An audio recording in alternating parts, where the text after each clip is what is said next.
ሃይ ዋሴ ሙልጌታ ባላለው ኢቢኤስ ኢንተርቪው ላይ ታችሁ እንደሆነ ስለ ዋስ ዲጂታል ምጣድ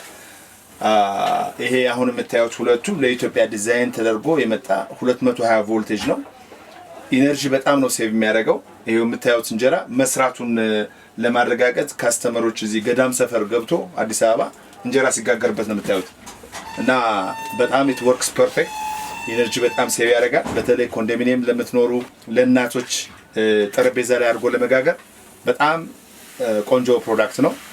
ሌላው ባለ 52 ሴንቲሜትሩ ደግሞ አሁንም ኢነርጂ በጣም ሴቭ የሚያደርግ በቅርቡ በዚህ 2-3 ወርስ ገበያ ላይ እናውላለን እና በቅርቡ ገበያ ላይ ይውላል ዋስ ምጣድ